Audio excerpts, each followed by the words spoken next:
Well, judging from the head bopping I see on the panel, I'm guessing that it is time for another week of the RecPoker Podcast. I am so excited. This is the weekly chats interview edition. Of course, we also have our weekly forums edition that's all about strategy. I'm Jim Reid, your host for both. I go by Bluffsterini in the home game and at RecPoker Jim on socials. And I have the best freaking job in the world talking poker with my friends every Monday night at 7:30 Eastern live on YouTube. You can join us for free and win a prize just for showing up. I am so excited to be back. We're going to get into why a little later, but I'm just like, I'm on cloud nine being back here with this awesome gang, this crew that we love so much. Now, we're going to get into some of the fun stuff that's been happening over the last couple of weeks, not only in the Irish Poker Open, but also in the Lips Spring Festival. But first, I'm proud to share we're brought to you by Running Aces. They are the official sponsor of the RecPoker Podcast. You can find out more about them at runaces.com. Most of what we do here is free. We're a largely volunteer-based organization, so we really depend on support from our sponsors and from our premium members who take part in our training material and study opportunities for only $22 a month. So sign up for a free account at RecPoker today. All it takes is an email address and a smile. And you know we love supporting food banks around here. So if you want to check out the perks of being of our premium membership, just make a donation of any amount to your local food bank. Send us the receipt, and we'll happily send you your first month of premium for free as a way of saying thanks for helping out your fellow humans. Now, speaking of fellow humans, you get to hear my voice because often they let me host the show on Mondays, but we've had some interim hosts, some sit-in VIP celebrity hosts over the last couple of weeks, which was, I can't wait to kind of get caught up on some of that. I've been back from Ireland for a week. I'm almost sober, and I am not yet caught up on all the great stuff that I've missed, but I'm excited to be here with the rest of the RECing Crew. It takes a crew to make all the magic happen around here. So if you want to learn more about me or the rest of the fantastic group that keeps this operation afloat, go to rec.poker/crew. Or you're going to meet a few of them tonight. We've got a pretty full house. It's Rob Washam, John Somsky, Joe Coolis, our very visible producer, Chris Jones, and LoriAnn Persinger. So first of all, gang, I kind of mentioned at the top, I'm back. I'm so excited to be here. I had the time of my life in Ireland. I want to give a shout out to Gary, longtime listener and very fun dude who I got to meet over there. And also Aiden was one of the other fantastic folks that pulled me over and just said, hey, man, love the show. It's great to have you over here. I felt like a freaking VIP celebrity. RecPoker has a great following in Ireland, I'm learning. And the Irish Poker Open is just such a fun place to be. We're going to get into that a little later. I know you guys did not have nearly as much fun as I did over the last couple of weeks, but Rob Washam, you at least got to play some poker from what I understand. Why don't you tell us a little bit about that? Yes, I did. I'd like to mention first, I went up to our clubhouse last week and played. And there was, I think there was about 25 people left, and I had very few chips. And I looked down and I had 5-5. Oh, power hand. I'm thinking, what would Chris Jones do here? And so I did. I jammed them all in. Yeah, jammed them all in, and I got called in 2 spots. And I'm going, oh, this could be trouble. And so I said, I just need to see a 5 on the flop. And sure enough, as he's turning over the cards, the first card I see is a 5. Oh. Then I see a king, and then it was the other 5. Let's go. Wow. Let's go. That is how Chris would play it. That's exactly how Chris would play it. Yeah, obviously. So did you win the hand? I did win the hand. Okay, I'm just making sure. 2 kings and it went runner. I was gonna say. No, one of the people had ace king, I think, and the other one had pocket queens. Nice. Bunch But of anyway, loser hands. Don't they play that garbage? Yeah, I know. I couldn't believe it. Yeah. But I ended up getting enough chips to get into the money. And they also do a high hand. Everybody throws a buck in for a high hand. And my 5s held up. So it was a very profitable day. Nice. And then last Friday, I went across the river over to Laughlin and played in the Riverside tournament that I played there probably 5 or 6 times. And they used to have a $50 tournament on Friday nights. Well, they changed it to $120,000. or $120. I mean, and I was going to say that's quite a $50,000 in chips. $50 to 120,000. Those tariffs are having a hell of an effect on the economy down there. Yeah, $120 and a $50,000 stack. So you're getting like twice as many chips. nice. But they did not reduce the structure at all, and instead they added a big blind ante after 2 rounds. So it was turbo before. Now it's even worse. So, needless to say, I didn't. I was pretty card dead, so I didn't do much there. But I just thought I'd mention that they have changed the tournament there, and it's not as lucrative as it might have been at one time. Well, that turbo structure reduces your skill edge, Rob. So they really it's all some EV. and it doesn't help when you get nothing but 9-3 and 7-2 and 8-4. You know, that just you got to open up your range. You know, that's right. Sounds like cards. It doesn't matter. You know, I had pocket jacks and I raised like 5 times because there was a limper, and I raised 5 times and 4 people called. So it's like, okay, well, you know, that's always my favorite when you get 4 limpers and you make it 6 or 7x and they all still call, and it's just like, really? Yeah, and then big pot. It's a good game. And then the flop comes ace Good king. game. Yes. That's good. What are you gonna do? And Joe, your update isn't on the felt, but you got some exciting news about your son, and I won't spoil it for you. Why don't you? Well, exciting is an interesting word. If you have any kids of your own, there's always a moment when you're very proud that they go past their temps test, and then the next second when you're like, oh wait, my car could have more dings on it than it used to. Anyway, I kid. He's a good driver. We're out practicing. It's a memento tinged with a little sadness because it's my youngest son, and so it's kind of the last driver that we have moving up. And all of the milestones that you get from this end out is kind of wrapping different things up. So it's so we got to do that this weekend. It was nice. He did a good job. He's very diligent, trying to make sure he does everything right. So I enjoyed that. Yeah, glad to hear it. Speaking of diligence, Chris Jones, we were talking before we went live. You're pretty excited for the WSOP, and have you been putting like a checklist together? Are you making sure that you've got everything all squared up? Yeah, and I mean, today, I think we're going to talk about this a little bit more in the coming weeks.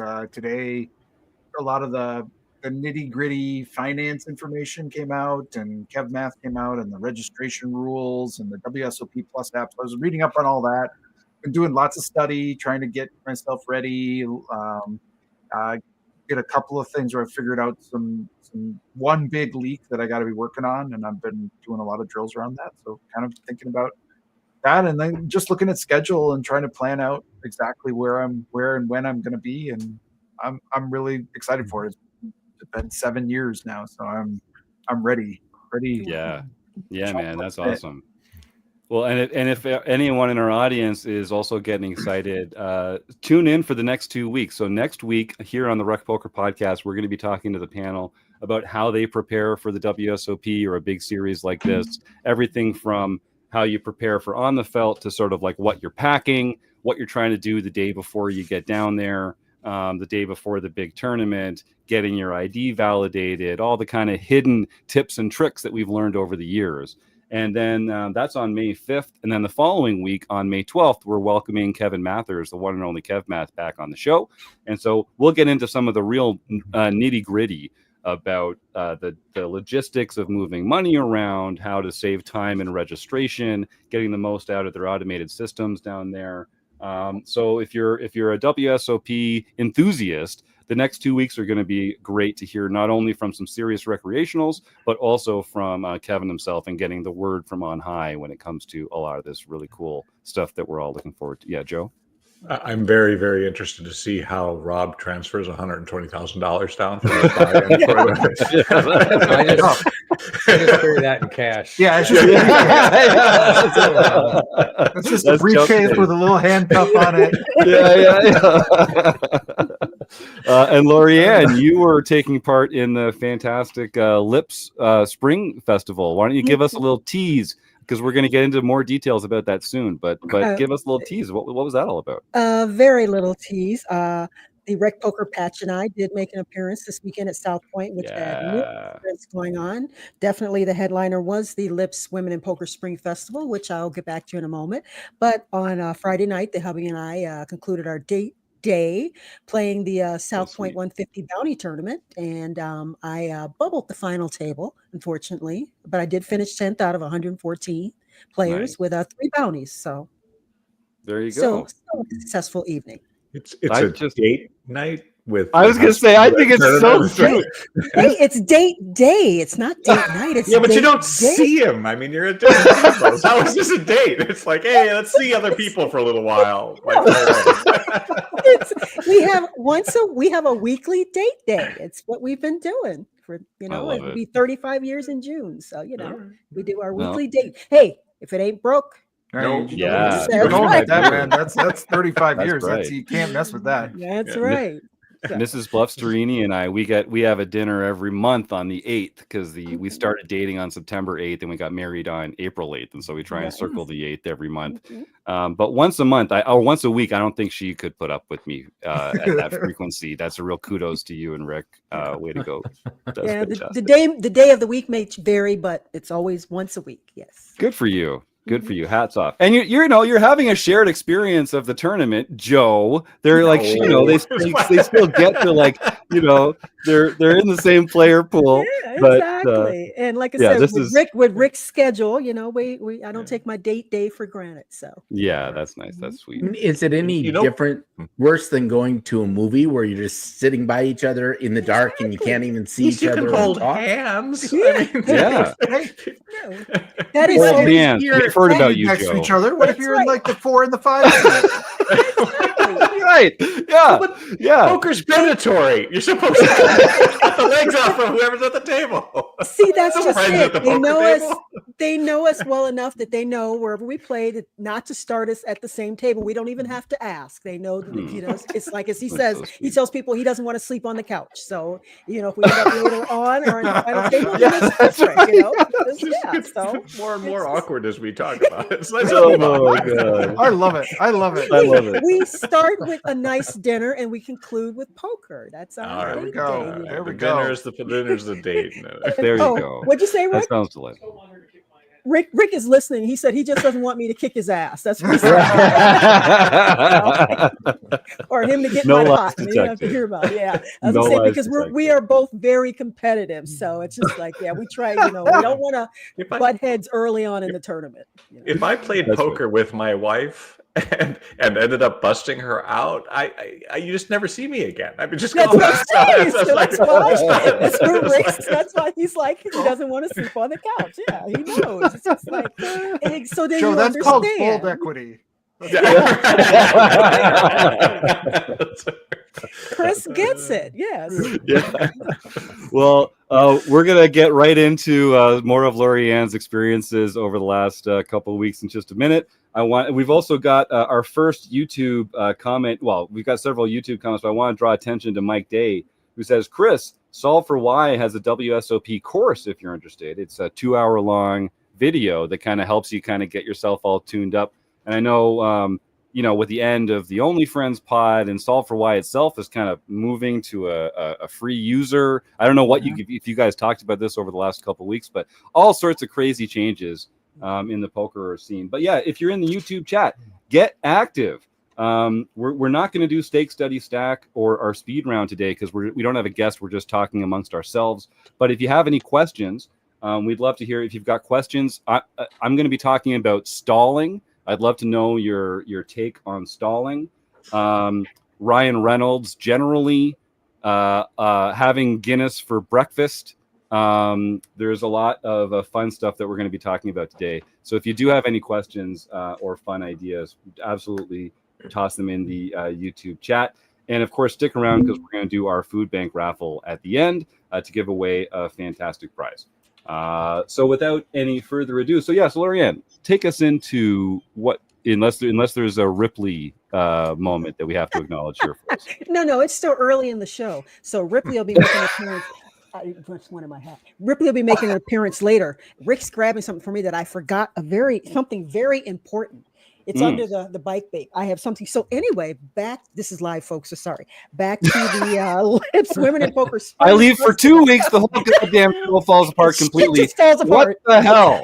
Yeah. The Lips in Poker Women's Spring Festival. And I'll start out by saying, I don't normally play a lot of ladies events, and that's a personal choice because even though I support them, it's always for me been a personal experience what's been kind of catty and made it not a fun experience because I didn't like catty things in high school. But I will say it's 5 minutes from the house. So I decided, and I saw the schedule, decided to give it a try.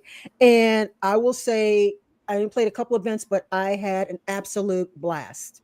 And it started out with the United States Team Championship, I think is what it was called. And I got kind of roped into that thanks to Louise Francoeur when she mentioned a few months ago, did I want to join the team? So my team, we were called the Ship of Fools.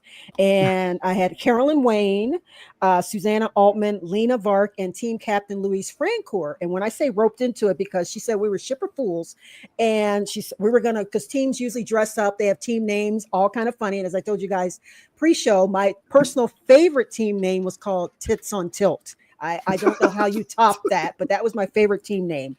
But our team was, like I said, the Ship of Fools, and we were going to be eaten by sharks. So I have to show you the hat. Oh, she got us all hats. And when she sent this to me and showed it, I was like, are you kidding me right now? Or I could be like, so this was the hat that we all wore. Yep. And I will say that Exactly. And now we've got our thumbnail. I had Richard grab it for me because I was like, the hat has to make an appearance. Yes. But we got so many compliments on this hat. And in that tournament, there were, it was supposed to be 80 teams of 5. We actually ended up with 78. 2 teams didn't show up, but 390 players in that tournament. And you had individual. You could make money individually or as a whole team as a whole. The team from Hawaii took it down. So that lets you know how far reaching it is. They came all the way from Hawaii. And unfortunately, in our team, I was the last woman standing. So I did min cash. Poor Louise, she bubbled. She went out with jacks to aces. So that was, like I said, that was one of the first events. The other events that we had, in addition to the team event, there was a Survivor Bounty tournament. There are also they have what's called a Pajama Jam, which has been a regular staple. And I do know that one went to I believe 2 a.m. in the morning. And Kathy Liebert, actually, they played all the way down. Kathy Liebert ended up taking second in that one. And then there was the main event, the Nevada State Ladies Championship, which had an incredible turnout. And when I say incredible, it was a 360 buy-in with a 35K guarantee, and they ended up smashing the prize pool with a 137K prize pool. And the top 2 ladies ended up chopping. The overall winner, I wrote her name down so I didn't get it wrong, Laura Westfall, and she was actually repping Jaka Coaching. So she actually took it down. She chopped with Ruth Hall. They chopped heads up. And Ruth actually ended up, she's the current Lips Player of the Year. So they presented her with a bunch of stuff. My goodness, that's quite a nice prize package. So like I said, it was I had a great time. And also, as we mentioned, I forgot to mention, Kathy Liebert also took second in the main event as well. But I have to give a shout out to RecPoker member Kathy Chang, who, if you're not familiar with her, she is an absolute crusher when it comes to mixed games. And she won the Omaha 8 event. So have to give Kathy a shout out. Yes. Let's go. And like I said, overall, and as I told the gentleman, is it okay to talk about now my bust out hand? I did play Flight 1B of the ladies event, and it didn't start out well. Got down to lost well over half my stack before the first break with 3 coolers, built it back up, and I had a game plan to make it to day 2 because the way the structure was a great structure, and it was set up where you played 12 levels and you bag for day 2. So I had a idea in mind and you come back to 2K, 4K blinds. So I knew I wanted to finish today somewhere between 120 and 150K in stacks, which I thought was a good stack. So as I've already mentioned to the gentleman, my bust out hand was this, and I would love feedback from the chat and also from the guys to tell me what you think of how I played the hand. And long story short, since I tend to ramble, a short stack shoved from middle position. I did not show. No, I ramble. I talk fast, so it's a bad combination. You'll fit in well here. A short stack shove middle position. The button just flatted. So without getting into all the details, I had lost the previous orbit hand on the river, blind versus blind in a cooler. So I was down to around 60K at the big blinds were 2K. So I looked down at ace queen in the small blind with about 30K in my stack. And it was one of these situations where I'm either going to fold or I'm going to shove, and I'm trying to figure out what I put the button on for just calling the hand. So I figured the button either had a small pair or had hands that I dominated, such as ace 10, ace jack, or maybe king queen, something like that, that I figured if I shoved, it was a good portion of her stack, I could get to fold. And so I made the decision to shove, and she snap called, and I thought, oh, you trapped me with aces. And she said, no, she had ace king. So the short stack had pocket queen. So it was always good to know you have one out. So the queens held, and the side pot was one with just ace king high. So I would just love to know what you guys and the chat think about the 3-bet shove there with ace queen with about 30 bigs out of the small blind. And I also should add, it was late in level 10, right near the end of level 10, and basically was hoping to play, would have had to play just another hour to bag for day 2. Well, I'll just jump in to say that the more work I do with solvers, the more comfortable I'm getting shoving pre-flop at like 30 big blinds, 35 big blinds. Mm-hmm. It's a progression. Like we used to sort of start stacking down, and I guess it depends on if you feel like the players are coming along, if they're opening as light as the solver would open, if they're calling as light, as wide as a solver would call. But something that I would have just rejected out of hand a couple years ago, it does feel like it is the most profitable play just to shove and pray, particularly if you're out of position with an offsuit hand like that. It's not going to be very playable. It's going to be difficult to realize your equity. So I think a shove there is just fine to me. What does the rest of the panel think? Who wants to weigh in? Yeah, I like it because it's like a squeeze spot, right? Mm-hmm. Yeah. You got an open and you got a call. So in a lot of those circumstances, you may want to try to isolate, because you're not really you don't want to go against the other person after seeing a flop. Like right. Jim said, you can realize your entire equity and see all 5 cards. Mm-hmm. So, and plus, because that person just called on the button, doesn't necessarily mean they're that strong. You just happen to run into it that time. I like the way you thought about it, though, that it was ace jack, ace 10, king queen type hand, because those are the kind of hands that are going to call as opposed to isolating themselves. Mm-hmm. So yeah, I like the shove. I think it would be just fine, and I would probably have done the same thing myself. Okay, thank you. Like I said, it's what is the saying? You shouldn't be results oriented. Kind of not sure what that means, but I just thought, I felt it was the right move. But then, when you bust, you always second guess yourself. But I was just like, yeah. So can I play devil's advocate just for a discussion? So unless you just really want it to be the right play. Oh no! I expected nothing. Yes, you did less fine. It was great. Yeah. No, I expected nothing less from you, Joe. I guess the question I would have, so solvers are not people, right?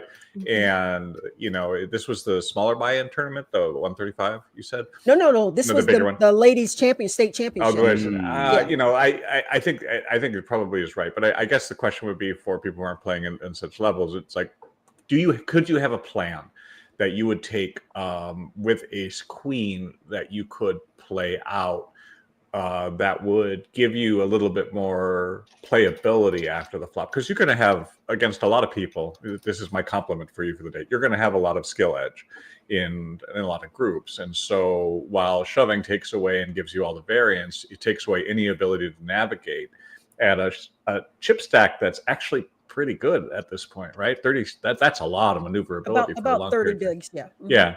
So I don't know if there is anything necessarily that could be done, because you're really aiming to hit an ace against kings or hit a queen against jacks as being right. The play that you go forward. But if you think that you have a pretty good edge on the field, I'm not sure that the shove in that situation would be as good. Does that make sense? You know, In some ways, I yeah. can tell you I would have shut it down because it was a total rag board. So that's what I'm thinking. And like I said, it's not a made hand. And that's what I thought too in my process. Okay, if anything, an ace or queen doesn't come, I'm putting out basically, like I said, when I had about 30 bigs and I said her shove was for about 10. So that's still a third of my stack. And I'm thinking I've already put, if I miss the flop, I've got a third of my stack there. What do I do then? Then I guess I would, if I don't hit the flop, am I just shutting it down? And when there, it could be the same thing where she could have also, like I said, had a hand like ace 10 that I'm dominating and I shut it down and she bets that I have to fold. I was trying to, like I said, one, to see 5 cards. And also more importantly, I was trying to 3-bet isolate, like Rob said. So that was all in my thought process with that 30 big bag blind stack. And if I had 50 bigs or more, honestly, I might just flat there. I might even fold the 50 and just retain, since I got the button next and it's just ace queen, I might have just folded there.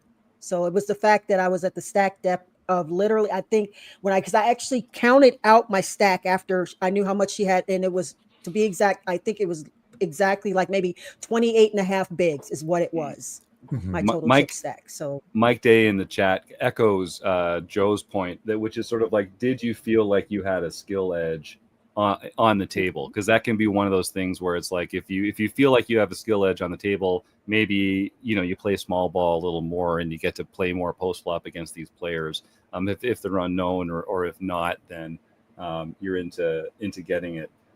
Chris, I think you had something too. Well, yeah, I mean, I think so.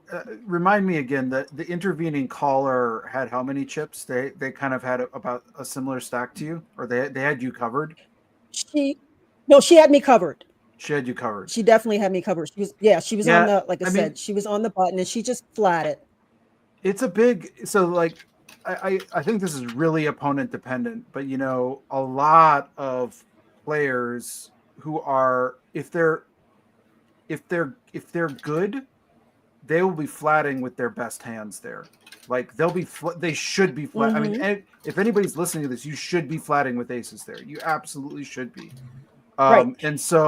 And like I said, that's the first thing I said when she snap called me. I said to her, I said, you trapped me with aces. And she said, no. And so that's what I thought. And that means we've got to, and like, sometimes that flat can mean like eights. Sometimes it can mean, I'm not sure ace 10, unless they're kind of a less skilled player, I'm not sure I'm going to see ace 10 very often there. So like, we're really hoping to see kind of ace jack, and the original shover also has, they have a good hand too. Like, they're not just doing this with nonsense.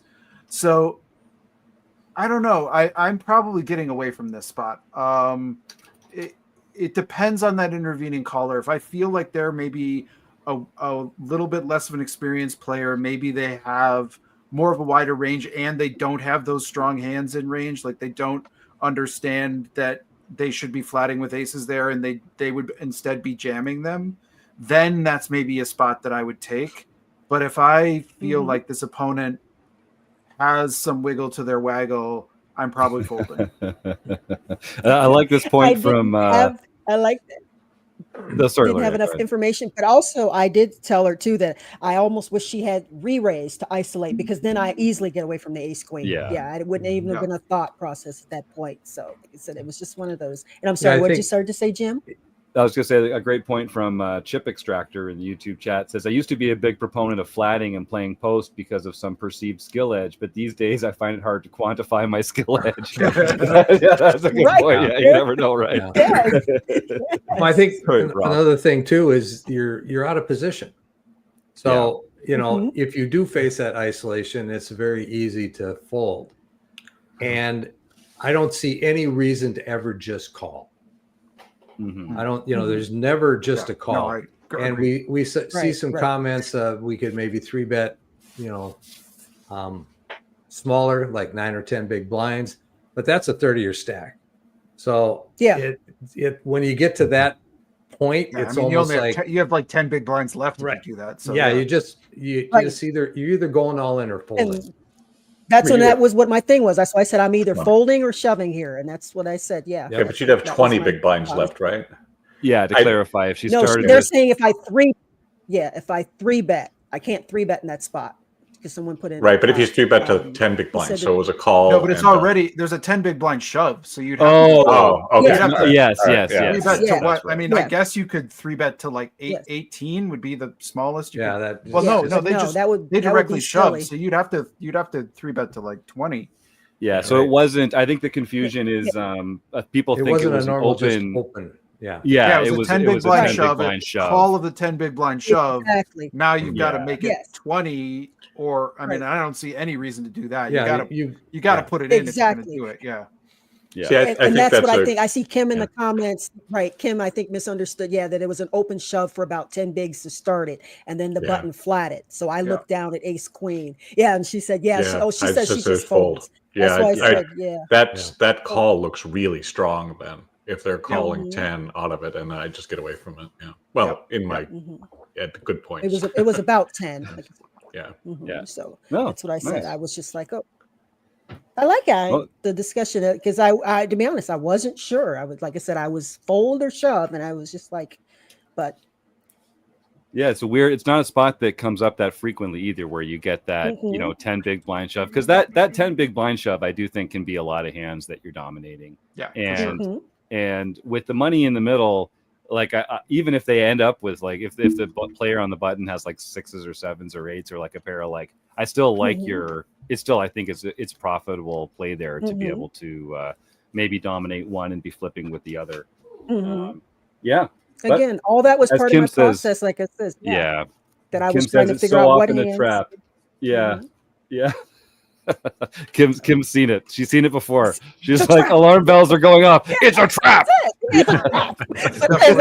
As I've already said, I literally said, "Oh, you trapped me with aces." That's the first thing because she snap called, and I was like, "You trapped me with aces," and she says, "No, but ace king." I was like, "Okay, ace king." I was like, "Okay." Yep. Still, but I like I said, I'm always re-raising there with ace king because I want to isolate. But again, people play differently. Yeah. I'm never just flatting there because of the fact that it wasn't that big of a stuff. And I keep saying I round up to 10 because I don't even think it was really 10.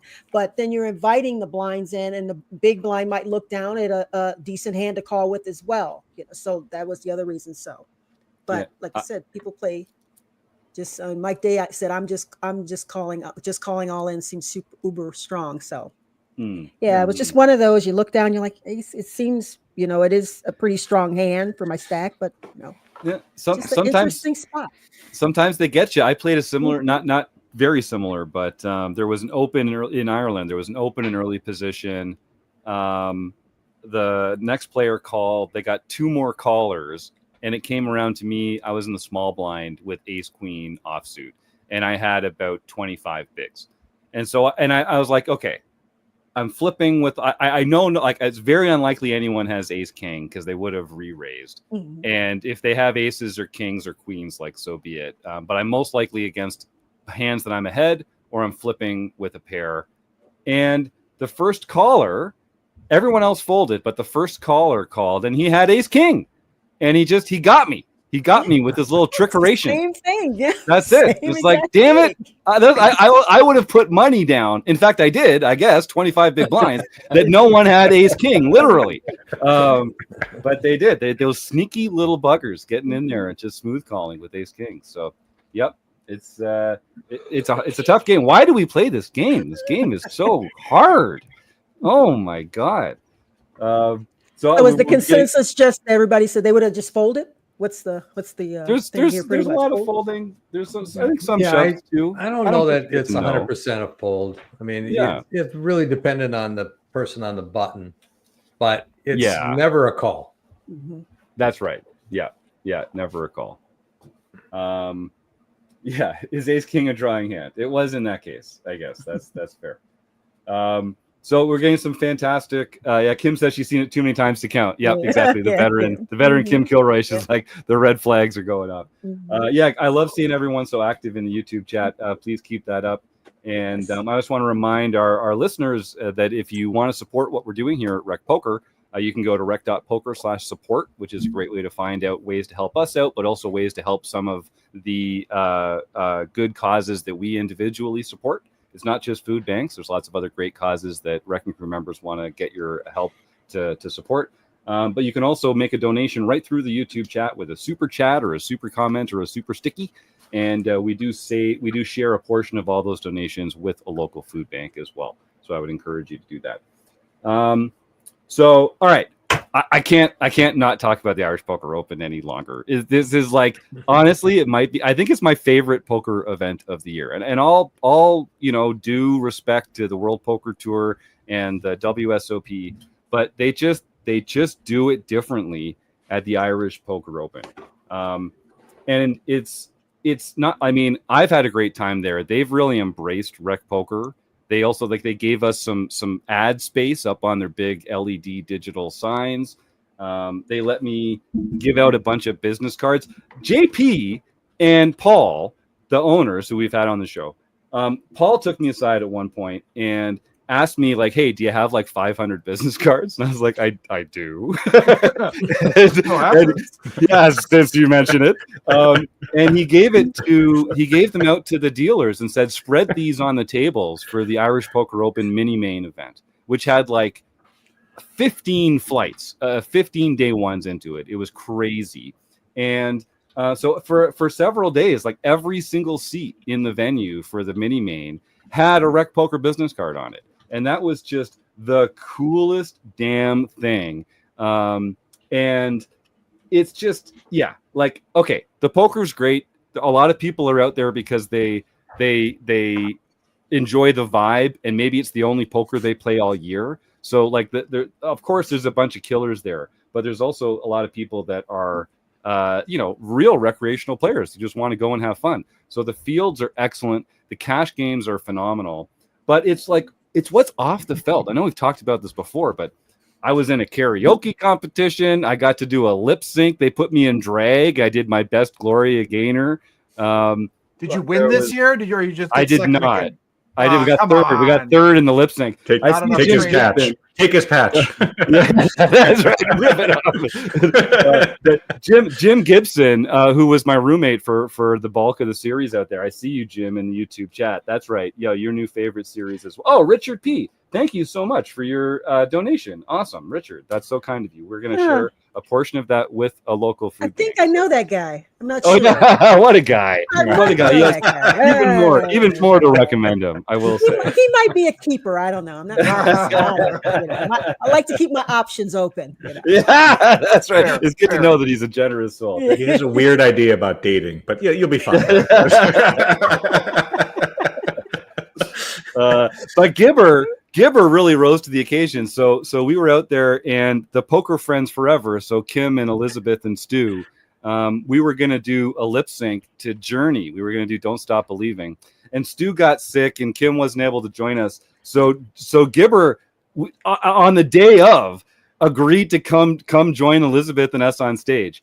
And Elizabeth got to wear this Rolling Stones shirt under her red sequined vest.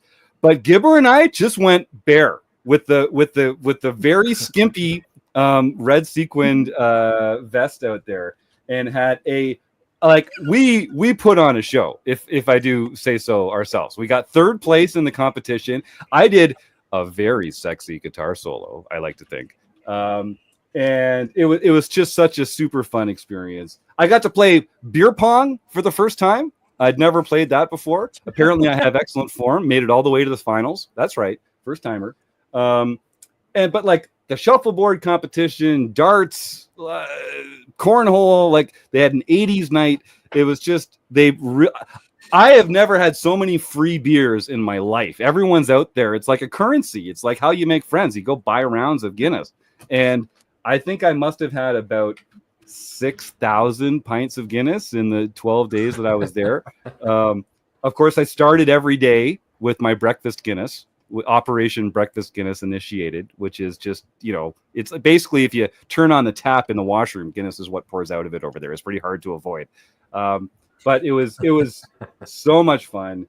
I encourage everyone to go. Yeah, Kim says you should play the video. If you're on Twitter, I apologize because it's a hellscape there. But you can find the video of the lip sync performance there, which was pretty fun. That was a good one. I don't think Joe wants the video. Yeah, nope. Right. That's why Soap is hard to get out of the eyes. Yeah, some things you can't unsee. Some things you can't unsee. A lot of people didn't know I had that many tattoos, but that's the fact. Those are facts. So many nipples. It was amazing. Yeah, no, just the two nipples that were visible. Anyway, but yeah, Okay. it was just so much fun. I know Gibbert was out there for the first time. He's hooked. I went last year for the first time. I'm hooked. Like, I really think if you have an opportunity to get out there next April, it's always the week or week and a half leading up to Easter, and I encourage folks to do that. So we're going to talk about a couple hands. We're going to talk about a couple spots that came up on the felt.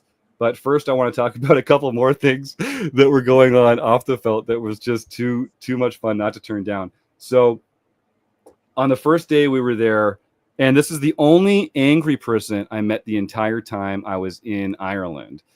It was on the first day we're playing in the a satellite to the Mystery Bounty, which was like an 1,150 euro event. And to give you a sense of how soft the fields are, we're 8-handed in this satellite. And after about half an hour, one of the guys turns to the one next to him and says, "Hey, what are we playing for here?" And the other guy says, "Oh, this is a mystery bounty. You get like a bounty if you knock someone off." And then the dealer's like, "No, this is a satellite tournament that if you get up, you started with 10,000 chips. You have to get to 50,000 chips, and then you get a seat into the mystery bounty." He was like, "Oh, well, that sounds fun." I was like, "Yeah, it was. It was fun." So 2 out of the 8 people at the table didn't even know we were playing in a satellite tournament. That's So what happens when you have Guinness for breakfast. It doesn't hurt. That's it. That's You're exactly right, Lori. Well, the breakfast. Okay, so I should say, so the breakfast Guinness started last year when I went for the first time. The first day there, I played in the 6-max tournament. I just got off the plane, checked my bag in the hotel, and I was like, all right, I want to get some cards. I have never played a 6-max tournament before, but I wanted to see what it was like and just like get one in before I started on the real schedule that I had lined up. And it was pretty late in the morning. I was like, I'm going to start with the Guinness. I was wearing my nice gray jacket. I had a beautiful pressed white dress shirt on that I'd flown across the ocean in, and I had the first sip of my Guinness, and someone jostled me from behind, and it went all over the front of my shirt.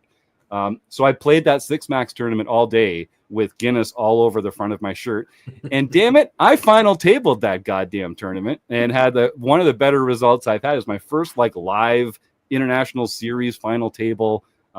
It was so cool. And so ever since then, I've just given myself that opportunity. I really got to get that breakfast Guinness, just in case, lightning strikes twice. I got to be prepared. Lightning did not strike twice. I actually didn't have a great trip when it came to the poker. I cashed in 2 out of 7 events. One of them was the Mystery Bounty. So talking about that one. Oh, yeah. We're getting some good comments in the YouTube chat. I did also get to dip a peanut butter and jam sandwich into a Guinness. That was recommended by someone that apparently wanted to get me deported from Ireland because I got a ton of crap for that. Okay. Some very angry locals. I wouldn't say it improved. I just got a Guinness. lump in my throat, I think. I don't know. Yeah, I don't recommend it. But I like to try new things. Okay. It was actually the Poker Karen on Twitter that put me up to it. So she's never up to any good. So I should have known right from the beginning. But it should have been your hint. Yeah, it should have been my hint. So that was great. No, I did not get a beer dumped on me again. So yeah, okay, good. I'm glad everyone in the YouTube chat is having such a good time. So the one angry person I met there was in this satellite to the Mystery Bounty, where someone got eliminated, and this older guy came up, and he put down his little tournament slip like everyone does, and then the dealer asked him for his ID, and he said, "I'll never forget it." He's like, "I don't want to show you my ID. Do I really have to? I'm so sick of showing my ID here, and I really don't want to." And the dealer was like, "Well, I can't give you chips unless you show me your ID." He's like, "Well, what are you gonna do? Really? You're not gonna let me play if I don't show you my ID? Fuck you, and fuck this whole ID program. I don't even want to play anymore." And he had this whole tirade, and he got very flushed and animated, and then he just stormed off. And apparently he unregistered for from the tournament.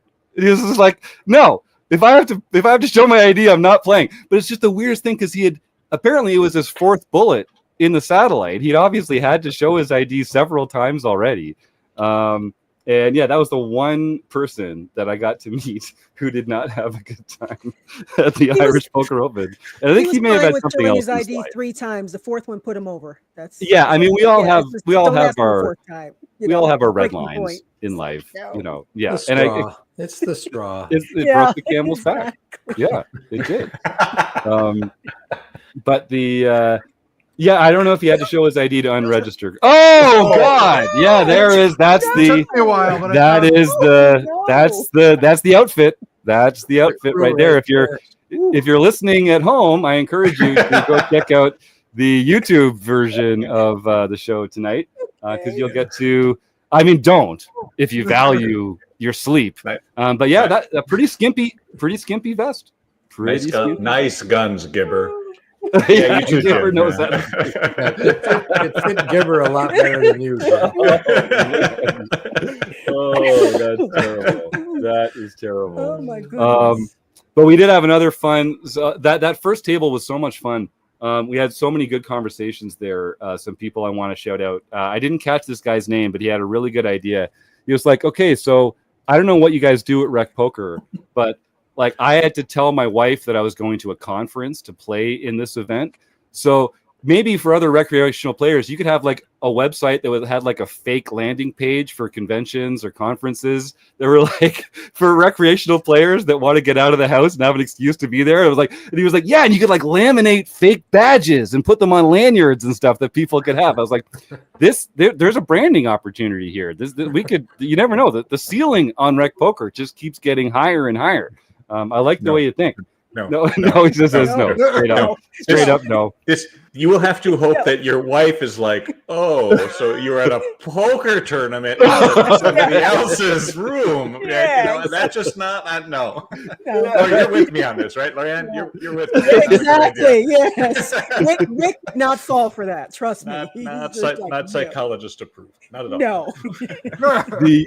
The only other thing that really blew me away, and then we'll get into some actual strategy stuff, I promise. This isn't like the sandwich episode. We actually do have some strategy stuff to get to. Still maybe my favorite episode of all time. So, okay, folks, you know what I look like. And I think everyone would agree I do not look like Ryan Reynolds, right? I don't think I'm breaking news here. He's Canadian. Yeah, all Canadians look alike. Okay, that's racist. So don't think that's true. But like maybe the one thing we have in common is that our eyes are a little too close together. Maybe that's the one thing that Ryan Reynolds and I have in common. But I don't look like Ryan Reynolds. I don't think I look like Ryan Reynolds. I just want everyone to be clear. There's no delusion here that I think I look. Oh my God. You guys have everything loaded up. You got it all loaded up today, don't you? You got the yellow shirt with the glasses. I mean, that's a handsome looking man. And he looks nothing like you.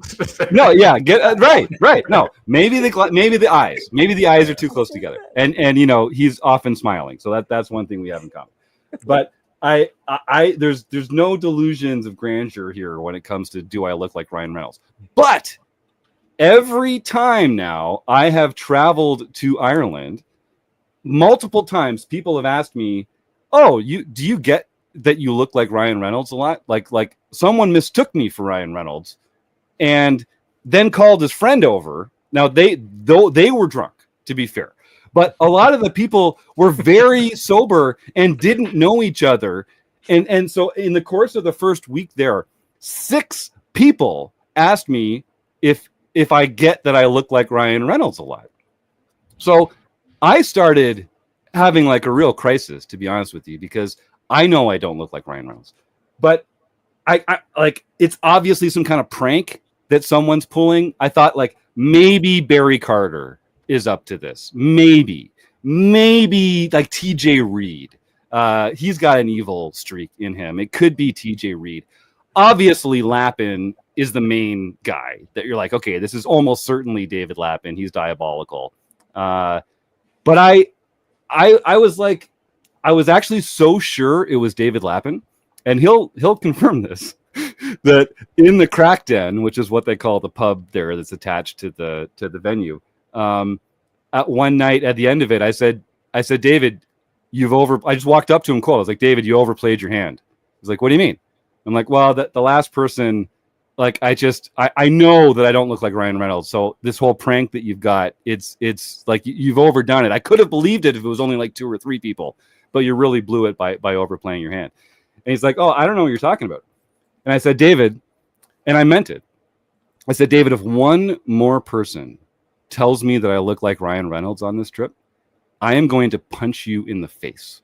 I'm going to punch you right in the face, and not softly. So call off your dogs.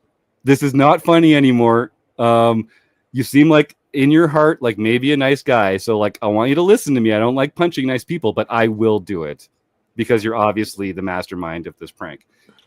And eventually he convinced me that he was not the mastermind of this prank.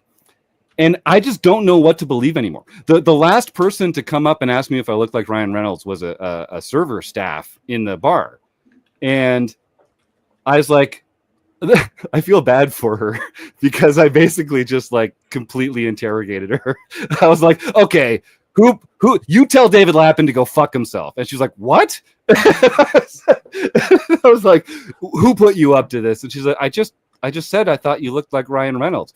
I reached into my pocket, no lie. I pulled out a 50 euro note and I was like, listen, whoever paid you to say that, I know they didn't pay you 50 euros. Maybe they paid you 10 or 20 euros. I know they didn't pay you 50 euros. So here's 50 euros.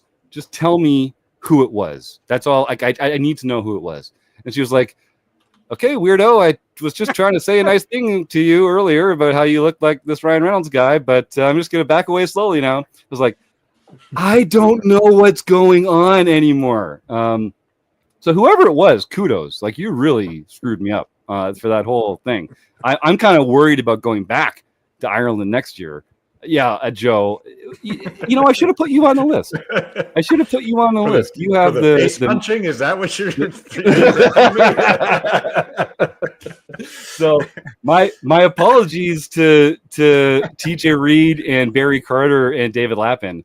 I still have no idea what is actually going on because again, I know I don't look like Ryan Reynolds, but apparently a lot of the Irish are blind as a group is the only thing that I can come up with. What I like about this story, Jim, is the fact that you had an attractive waitress at a bar come up and say, you look like Ryan Reynolds. And you're like, I got a $50 bill. So somebody's doing something terrible. And she's just like, dude seems nice, but I guess not, you know.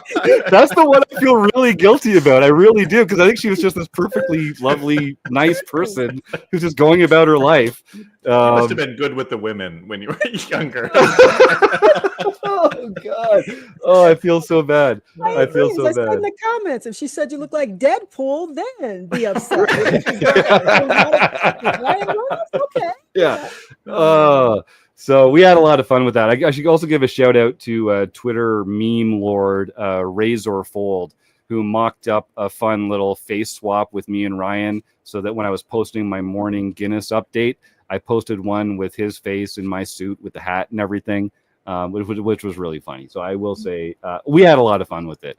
But I still just have I don't know what to make of it. It's just a weird thing. I know, Kim. I know I don't look like Ryan Reynolds. I don't. Okay, we're gonna move on. So at that satellite table, so I was telling you the first tournament I played was a 5x landmark satellite where you started with 10K and had to get to 50K in order to win your seat. And so I've studied up on the satellite, on the milestones, on how to approach this kind of stuff. At one point, I got into a position where I got to call. I was in early position. I opened. Someone shoved from the button, and I called with ace king. They had ace queen. We all know how that goes. I actually held this time, and I doubled up, and I had 49,600 chips. The target is 50,000. I had 49,600 chips. And then the next hand, I'm in the big blind. and it's big blind ante plus the big blind, and I've got 10-3 offsuit. There's an open and a shove and a call in front of me, and I just can't continue. So I fold. And then the small blind, again, I'm still in like the mid 40s. There's another shove and a call, and I've got some garbage hand, so I can't call. So now the blinds have been through. I'm at like 42 or 43 or something like that. But there's enough in the middle that if I pick it up, again, I'll be at like 49-6. I get aces. Phenomenal. So I actually just min raise because all I need is one other player to put 400 chips in, and then I'm basically just going to shove every flop and pick it up. And everyone folds. So I get, again, I'm at like just below 50,000. Next hand, I've got pocket kings. And the player 2 to my right shoves for like 20K. And maybe this is a fold. Maybe this is a fold because you only need the extra 400. And so all the other chips are like basically useless to you. But if you lose them, that's actually a pretty valuable chips that you've lost.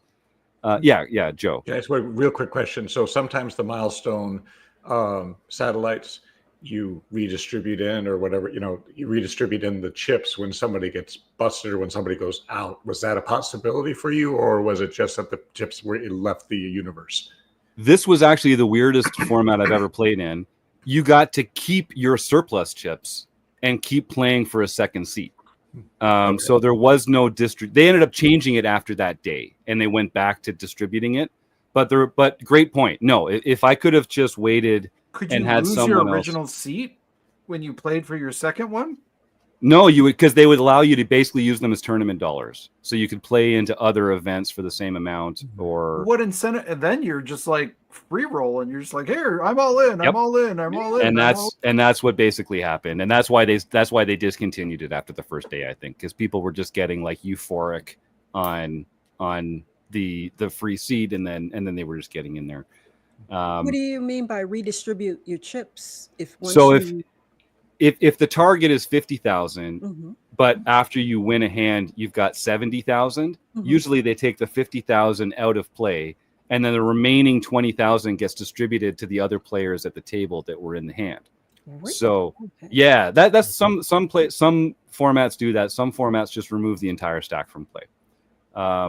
So by doing that, they keep the target stack the same throughout the entire tournament because you're only removing the 50K that were allocated for that seat. Gotcha. But again, this was the first day, and I guess they were deciding. I don't know. It was a kind of an interesting format. But I think there were some kind of. I'm glad that they went to the different structure. Because the milestones I've played in here at Wynn or Venetian, they definitely have not adapted that yet. So that's why I was kind of confused what you were talking about. Interesting. Some of them they pull it out of play. I don't know what. Yeah, sometimes they redistribute it. You really need to know what the rules are. It makes a huge difference. It makes a huge difference. Absolutely. It does. So this one was like I say, you just got to keep playing. So if I had doubled up, or if I doubled them up and I had an extra 20K, I just would have had 20K to try and win another seat, and it was a 10K starting. So like it's a pretty good situation to be in. But and they had ace 3 offsuit, and so 30% of the time I'm losing that hand. I think it might be a fold. Yeah, I think it's a fold. Yeah, this is like the milestones are sort of the opposite of traditional satellites, where the pressure mounts on the person closest to the milestone rather than in traditional satellites, we think of like the short stack as being the one where the pressure is mounting on them. And instead you're the one feeling the most ICM pressure, the most satellite pressure. I think this is a fold. Yeah. It's weird to say it, but I think it is. I agree. I was just sitting here thinking I would have actually folded in that spot. And I don't even know if that's right, but I think it is. But it is because it's the bubble, right? You're so close. You're really essentially worried more about bubbling than other people are. So your chips are worth more than their chips are in that moment. Okay.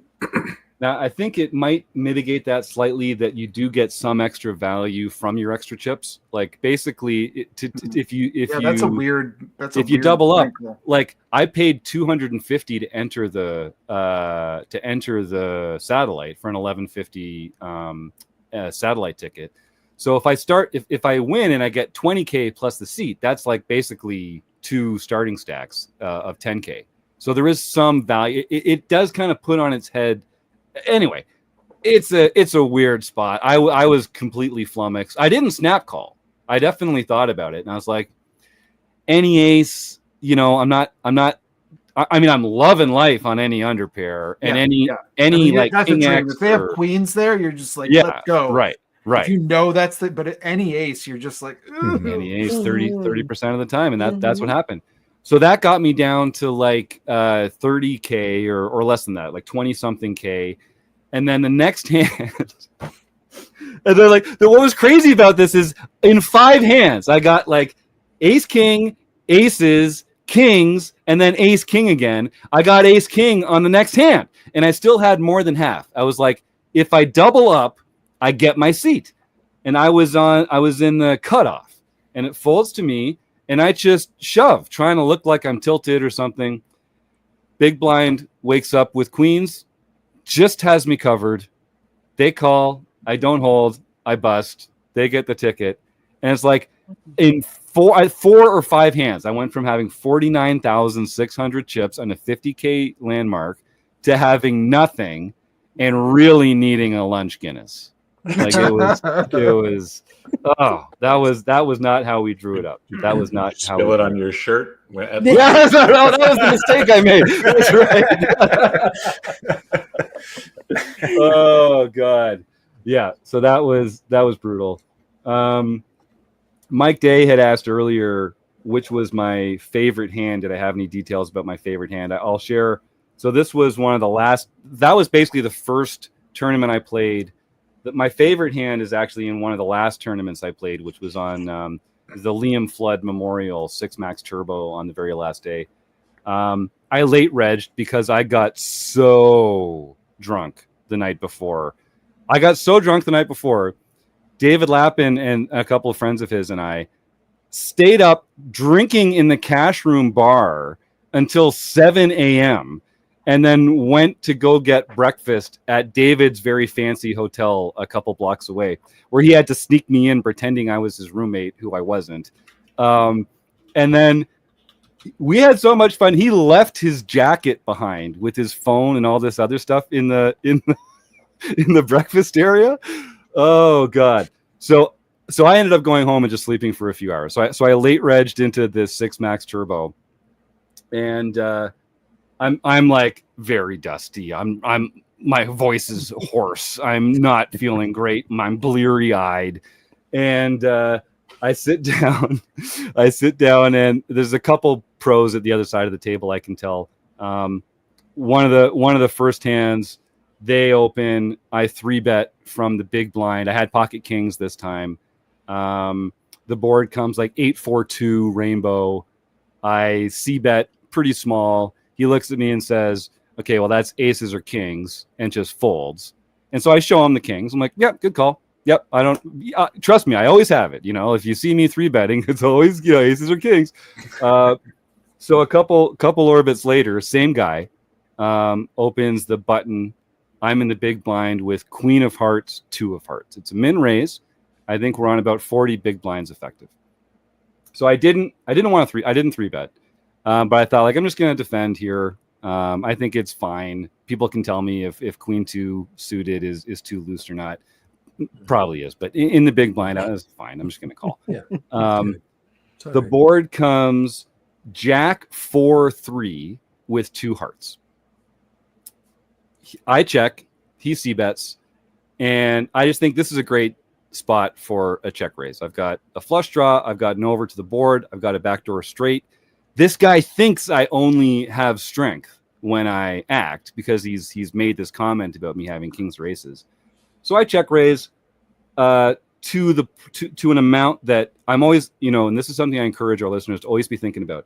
When you're thinking about making a bet or a raise, think about if this gets called, what will be the pot size relative to the stack size on the next street. And so I'm always thinking, so I check raise to the point where I would have a 1-to-1 and I could shove the turn basically no matter if I chose to, that geometric size. So I do, and he calls. The turn is the ace of diamonds. So it brings in the straight draw. So now any 5 gives me the straight, any heart gives me the flush. And it I don't know if it favors his range or mine, to be honest with you. But I go ahead with the plan and I shove. And he doesn't even tank. He just like thinks for about 5 seconds and then calls with pocket 8s. It's like, what? You son of a bitch. I was like, okay, hey dealer, I don't even need a heart or a 5. You got a queen in there? Like this would be great. Let's go. Let's save the trip here. He did not have a queen in there or a 5 or a heart. And so I busted that one in like record time. But I think I actually played it. Like I don't think I punted it. And I kind of like felt good about my thought process, and I was using the meta game to my advantage. But sometimes they just have pocket 8s on third pair on a spot like that, and snap. I've learned some people just don't like to fold a pair. It doesn't matter what's on the board or what story you're trying to tell. That happened in the ladies event. That lady in fact, but I wasn't the only one she did it to. She pocket 5s, and it was just like, really? Oh boy. And then it was just like on that book, yeah, the 5s of all hands. And it was like,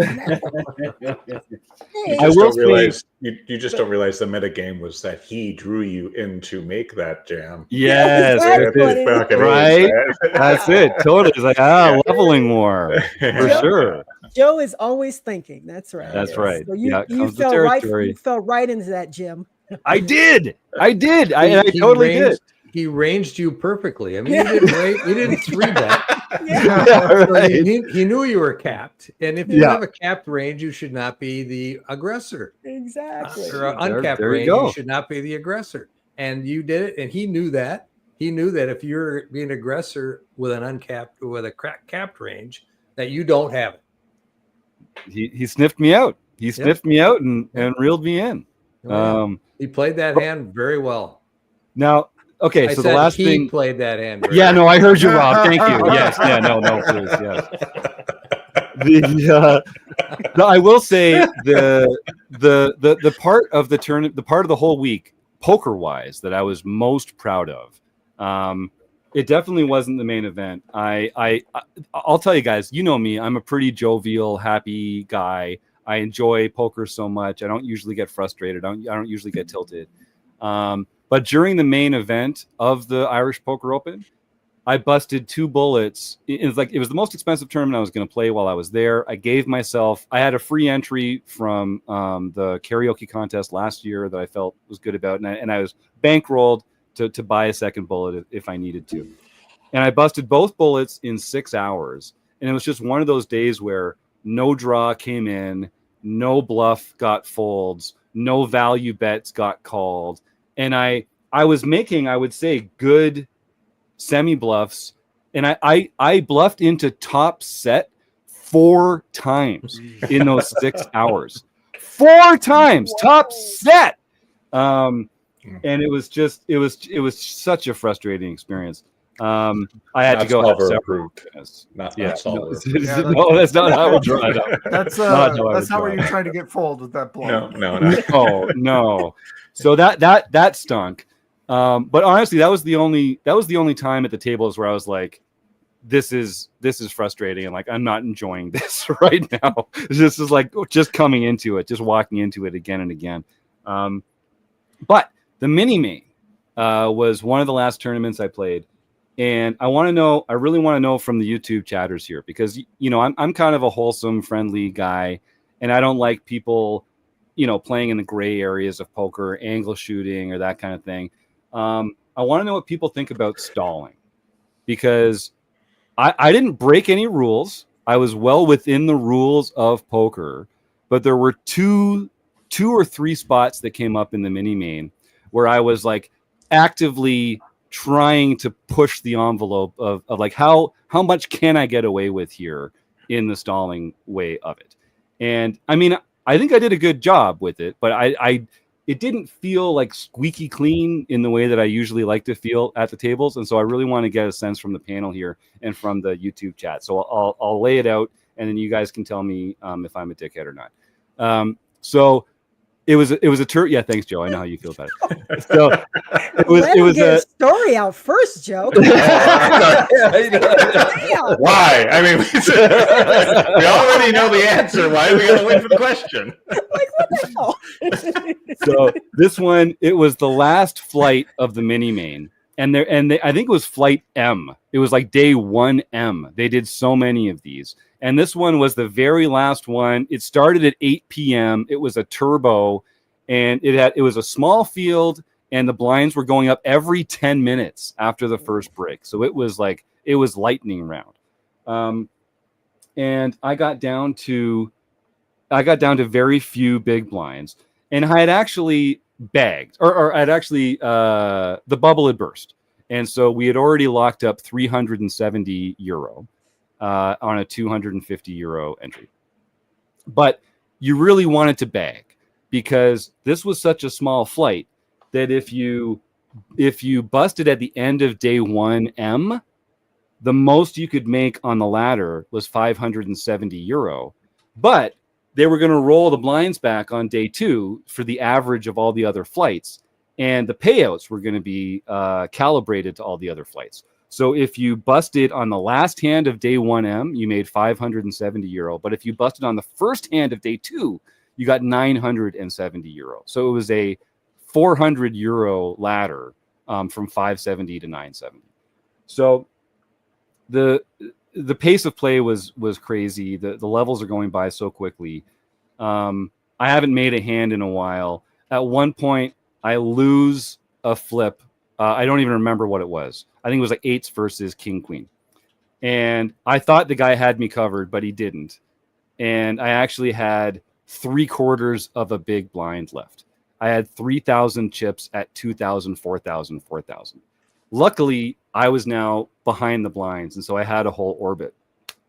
So there's an open and a call in front of me, and I've got king queen offsuit, and I take a little time, but I just decide, you know what, with 3/4 of a big blind, I'd rather get a multiplier here with several other players. And luckily, someone else shoved behind. One of them folded.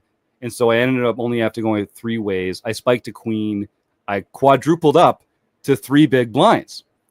And I can see the tables breaking, and I can tell that we're about 2 or 3 tables away from breaking. And they're breaking pretty quickly because it's a turbo, and everyone's short, and people are busting very quickly.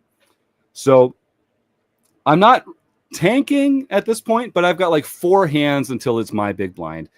And it's going to be a big blind and an ante. So that's going to be 2 of my 3 big blinds are going to go in on that spot.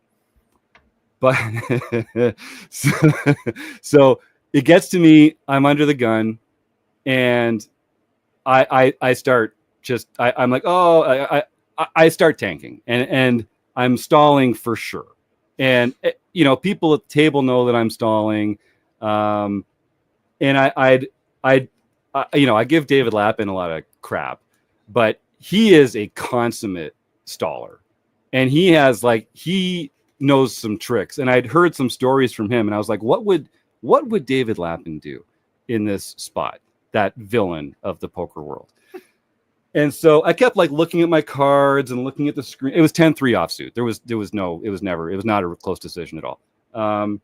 And I'm just keep looking. Finally, someone says, okay, I'm calling the clock. And I'm like, yep, that's totally, you're right. Absolutely no problem. So they get the floor over there, and I can see, okay, so the next table's already busted. We're next. And so the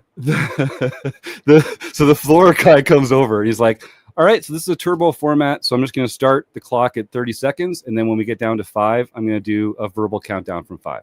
I was like, okay, so I want to clarify, are you going to out loud count down from 30? He's like, no, it's just going to be, I'm just going to start the clock, but then when we get to 5, I'm going to count down verbally from 5. And I'm like, so you're going to go 1, 2, 3, 4, 5, and then And then, do I have to go in there? He's like, no, your hand will be folded. And I was like, okay, it's weird that you don't count down from 5. And he's like, no, I will. I'll count 5, 4, 3, 2, 1. I was like, all right. And in English, because I only speak English, and I know this is like an international player play. He's like, no, it'll be English. And the guy's like, start the clock. so he did, but I'm doing everything. Stalling. I'm doing everything I can. Everything I can. Like, I think my favorite moment when I was like, okay, but then you're gonna say like out loud and then you're gonna say like 5, 4, 3, and I get all the way down to 1. He's like, yes, all right, we're starting the clock. So he starts the clock. He gets down to 25, and he does the 5, 4, 3, 2, 1, and I'm like, oh, so is my hand dead now? Am I allowed to still? And the dealer's like comes and takes the cards away. I'm like, okay, and then literally he goes to riffle the deck, and the floor guy comes by with the racks and spreads them out and breaks the table. And it was like, if I had taken 5 fewer seconds, I would have had to put up my big blind in my ante, and we would have played the hand, and who knows how that would have gone. But we didn't. We broke the table. And I got to another table. So I took those 3 big blinds, and for the next 2 hours of play at 10-minute levels to close out the night, I never had more than 6 big blinds. I doubled up. It took you a long time to rack up all your chips, and it took forever. Yeah. Well, you had to count them like 5 times. Maybe you need 2 racks to transport. Right. Can I get a second rack over here? You're like spilling your chip as you're walking over. So we finally, the last level of the night is 25,000, 50,000, 50,000. And at that point, I have 170,000 chips. So again, I've got basically like 2.5, 3 big blinds or something like that. And I can't, I do stall a little bit. I can see the big blinds coming, but like 41 people bag, and there's 43 people left in the tournament. And I really want to get that bag. I really do. And so there's only so many tables. And this is a relatively new table. I've played with one of the players before. We have like a friendly rapport. And so we get to, I'm under the gun. And oh no, I was the big blind. I had tried to avoid it, but I actually was the big blind. So out of my 170,000 chips, I had to put in 100 at 50-50, and I had 70 back. And I was like, okay, I can still pay the small blind and go into tomorrow with like a micro stack. It folds, someone shoves, it's around to me, and I'm like, oh, I'm looking at the cards, I'm looking at the clock. Okay, now we're down to 42 players. I'm looking at the hand. I'm like pulling my chips out and like doing this with them. Like, oh, well, how much is it? Well, I don't know what to do. The dealer is giving me the look of death. She knows exactly what I'm doing, but she can't call clock. Like, she's not a player at the table, but she's like, really, sir? So I at one point, out of shame, I start to fold. I'm like, you know what? I'll pay the small blind. Just to myself, I'm like, you know what? This is starting to feel like egregious. I'm just going to fold out of shame. And I start to slide my cards forward. And the guy 2 to my left says, hey, we're not in a rush here. And I was like, oh, okay, I guess I'll think about this a little longer then. And I'm like looking at the cards, looking at the clock. Another minute or 2 goes by. And at one point, I'm like, anyone who wants to could call the clock here. Like, you'd be well within your rights. And the rest of them are basically conspiring with me to let someone else bust on another table so we can all bag. There were a couple other short stacks there. But the one guy across the street, across the table, was like, no, wait, I want to call anti-clock. Let's get this guy another 2 minutes. So I ended up bagging 70,000 chips. So then someone else busted. We get to 41. I'm like, oh, well, you know what? I guess I fold. Tough call, but what are you gonna do? And I bag my 70,000 chips, and they roll it back the next day. So I actually started with, I think, 3.5 bigs the next day. But that so lucky my buddy from Wynn was not there. Oh, I believe. I mean, I would have called clock. No. I would have called clock. I would have called Chris. I know would have called clock for sure. If They you just have thought you were ever Ryan played, Reynolds, and they said, you know, we don't want to bust Ryan Reynolds. Sorry, Chris. if you have ever played poker at the same table with Jim, you know that everybody else at the table is his best friend for life. That's just how it works. And I've seen it in action. It's amazing. So that's what happened. That's the dynamic that Jim creates when he sits down at a poker table. I mean, I do think nice guy equity is a thing. It's totally a thing. People show me cards that, like, after they folded, that they say they won't normally show, but I'm a nice guy, so they show me. You know, we had a couple hands where someone was like, "Oh, normally I'd call you down with this, but you know, you seem like a nice guy. I'm going to let you go," and they fold. But that was exactly it. It was like, yeah. I just felt like we were. I don't know. There was this amazing energy there, and so I begged my one big blind. I begged one big blind and went from a €570 payout to a €970 payout. Very nice. And I didn't feel squeaky clean, but I did feel like I worked within the rules the whole time. So I'm curious, in the YouTube chat, I see we've got a bunch of comments. Am I a dick? Am I like too much David Lappin? Can I answer? Yeah. Yes, you are. What about the panel? What's the view of here, LoriAnn? What's your take on it? I've seen them. I've watched Tritons and seen them tanking and using as much time as possible before they even bring in like the time banks or anything. So if they can do it in Tritons, I see no problem. And like, I see Kim said, who's been very active in the chat today. She said it's the spirit. It depends on the tournament. But like I said, I had and I forgot to say buddy in quotations from when. Yeah, you would have been out like in 43rd place because he would have called immediately on, you know. If it's within the rules and you're using everything you can, as long as it's within the rules and the table is fine with it. No dicks. And Joe wasn't on the table. Joe or that's what I'd say. You have every right to stall, but I have every right to call the clock, and I'm going to call the clock on you. So I'm not as nice as some people, I guess. Yeah. But if I'm in your position, I'm stalling till somebody calls the clock on me. And the end of the day, I'm just like, whatever, just whatever. It's an interesting play that people at your table, where they could see that you would have the problem, wouldn't take advantage of the opportunity to call the clock on you to get you out, because then they benefit from that. So they're just, I mean, they're urinating away, EV in order to. You can say pissing. Go ahead. No. Jim has sworn enough. Jim has sworn enough for today, so I would like to take this back. Yeah. No, it was and that's why I knew I had to talk about it on the show tonight, because it was such an unusual dynamic. And I'm just not in that position. I've never been in that kind of position before. But honestly, the last 2 hours of that day one, I'm not sure I played poker particularly well, but like I used the metagame well. I paid attention to tables breaking. I it might be the part of the trip I'm most proud of strategically. So yeah, if you're listening at home, send me an email, jim@rec.poker, or tag me on Twitter @RecPokerJim, and let me know if I'm a villain or if I'm still the generally wholesome RecPoker Jim that you've come to know. So let me ask a question. Where would the line be? Like if you're being moved tables.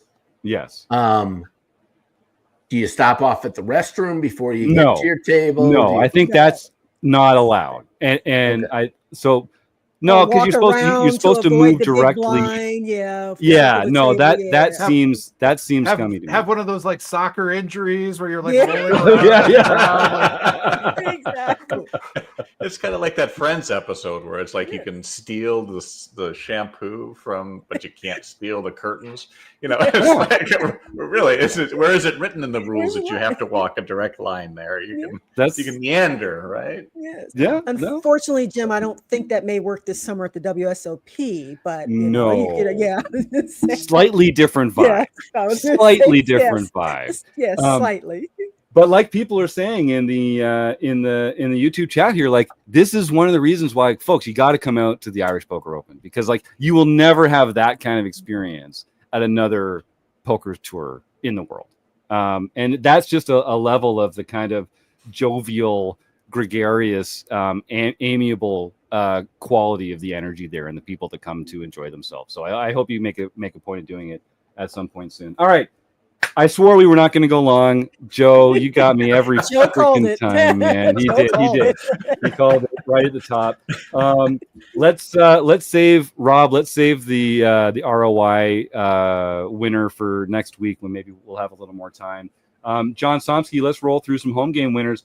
And folks, type the words food bank into the YouTube chat. We're going to give away a fantastic prize. And then we're going to roll on out of here because in 5 minutes, Mark Zhang is starting his office hours where he's taking Scott Lum into a coaching session. So if you're a premium member at RecPoker, go check out the site calendar at 9 o'clock Eastern. You definitely want to participate in this coaching session from Mark Zhang. All right, John, take it away, boss. Okay, Bone Crusher 14, Marcel Dusick got its third nightly victory of the year. Poker Loon 91 got his or her second nightly victory of the year. Really Mad Guy got his fourth nightly victory of the year. Maddie Bumpo Kathleen Twomey got her fifth nightly victory of the year. Duck and Run 99 Michael Savage got his first nightly victory. MCF.Jack Jack McFarlane got his third nightly victory of the year. He's on a roll. Maddie Bumpo Kathleen Twomey won her second daily mixed victory of the year. Oslo Burger, Tranvidar Stensby got his first international victory of the year. Evil Roy CA, David Westerveld got his fifth international victory of the year. And Kelly S. 1962-20, Kelly Stork got her first LPP event for the year, so she can contact info@rec.poker for her free month at Learn Pro Poker. Bunch of killers in the home grain streets. I'm so glad to hear it. I only see one food bank right now. Mike's getting it. Yeah, he's getting it. If you're in the YouTube chat, I'll give you another 30 seconds to type in the word food bank. I just want to shout out our fantastic sponsors, the Running Aces Hotel, Racetrack, and Casino. They've got the Holiday Double Stack tournament coming up on Monday, May 26th. That's the Memorial Day Double Stack. That's a 10 a.m. tournament with a $200 buy-in and a $24,000 starting chip stack.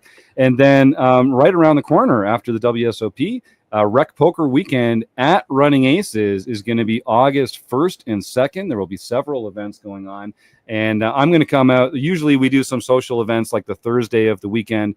The tournaments are on Friday and Saturday, and then we usually have like a breakfast or something on Sunday there. And you can, I encourage folks to get a room. You'll be able to find a discounted rate if you use the code RecPoker. We'll have more details about the actual tournament schedule as it gets closer, but book off that weekend. That's going to be a lot of fun at Running Aces.